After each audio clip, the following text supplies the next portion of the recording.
Bonjour à tous, nous sommes le week-end et aujourd'hui je vais vous raconter une petite histoire qui actuellement tourne un peu au drame sur une société qui a été créée en 2006, qui a été introduite en bourse par Monsieur Macron, notre président à nous, introduite en 2015, fin 2015.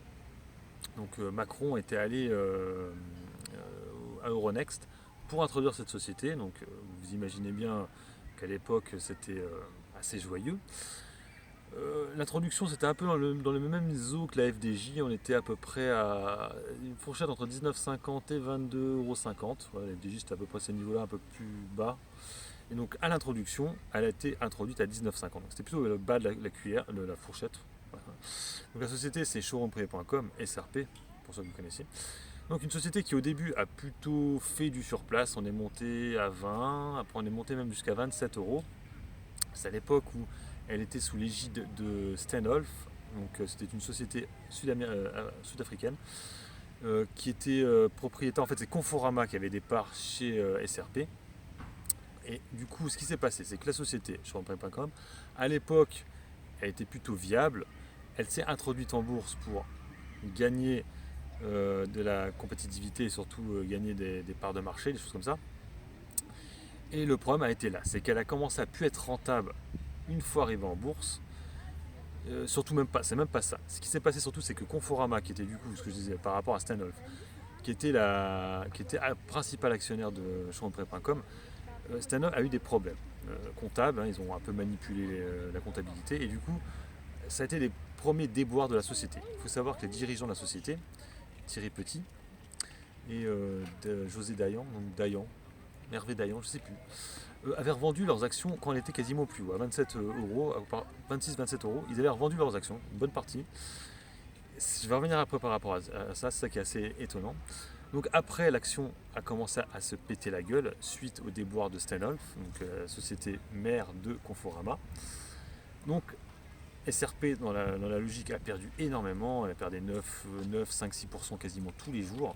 Donc on était passé de 20 € pour arriver quasiment à 9 €. Après, il y a eu le rachat des parts de Conforama par Carrefour. Donc là, il y a eu un regain d'intérêt. Carrefour est rentré au capital à peu près à 11 €, 11 ou 12 €. Donc il y a eu un regain, il y a eu un beau gap haussier, comme on appelle ça. Donc on était remonté à 10.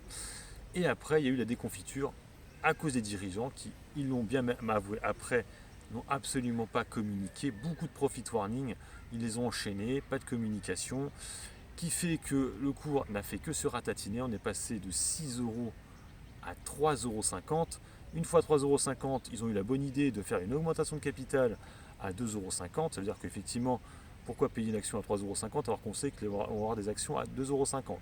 Donc on est arrivé à 2,50 €. À ce moment-là, on se disait, on n'ira pas plus bas, quoi. 2,50 €, ça coûtait 20 € il y a 3 ans en arrière, on n'ira pas plus bas.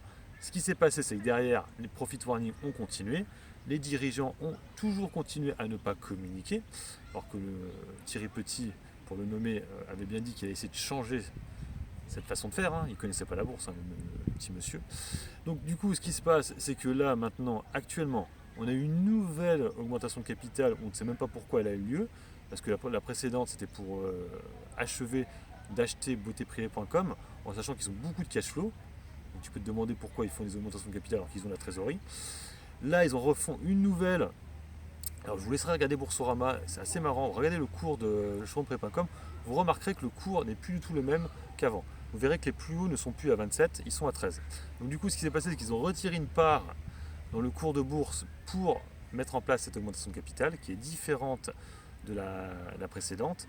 Donc là, du coup, on a une action qui vaut maintenant 60 centimes d'euros, qui a fait perdre énormément d'argent à ses actionnaires. Il faut savoir que Carrefour n'est plus du tout intéressé par le projet. Ils n'ont pas souscrit à la nouvelle augmentation de capital. Ils ne sont pas rentrés dessus. C'est les dirigeants qui ont principalement acheté. SRP du coup s'est fait diluer. Qu'est-ce que je dis SRP Carrefour s'est fait énormément diluer. Elle est passée de 15, elle avait à peu près 15 ou 20%, elle est passée à 8% de droit de vote. Ils vont certainement sortir d'ici peu de temps parce que le, le non alimentaire, ça ne les intéresse pas au Carrefour, donc ils vont sortir à ce moment-là. Et du coup, on a une action actuellement qui cote 0,60 centimes d'euros. Et c'est un peu dramatique, hein, parce que là, je vous parle vraiment d'une société qui n'est pas une small cap, enfin, qui maintenant est une small cap pour le coup, mais qui n'était à l'origine pas une small cap. Je vous dis, il y avait le président, à l'époque il n'était pas président, Macron il était ministre de l'économie, qui était à l'introduction, et on est actuellement dans une société qui est une small cap, qui n'est pas une biotech, c'était le terme là que je trouvais, c'était une biotech, en fait qui n'était pas tout ça, et qui malgré ça agit comme une biotech. On est à des plus bas, et qui pourrait peut-être finir, là c'est avec des si, avec peut-être une faillite, hein, parce que franchement là comme on est parti, c'est très compliqué. Alors, le directeur général, les deux directeurs généraux disent qu'ils vont jouer sur les marges. Pour l'instant, c'est pas vraiment ça. Donc, mettez des commentaires sous la vidéo ce que vous pensez de cette société. Moi, je trouve que c'est vraiment du gros foutage de gueule, hein, on l'a vu avec le dernier communiqué. Donc, voilà, n'hésitez pas à mettre des commentaires sous la vidéo. Moi, je vous laisse. Voilà, c'était un peu un cauchemar hein, de bourse. Il y a des belles stories, mais là, c'était vraiment une très très mauvaise story. Et je vous ai dit, le début de l'histoire était vraiment magnifique, hein, avec Macron qui se déplace, c'était beau, ça faisait rêver. Et on voit qu'actuellement, ça ne fait pas du tout rêver, quoi. Le Carrefour va se barrer. Donc voilà. Allez, sur ce, je vous laisse. Bon week-end à tous. Bon week-end à tous. Bonne fin de vacances. Ciao.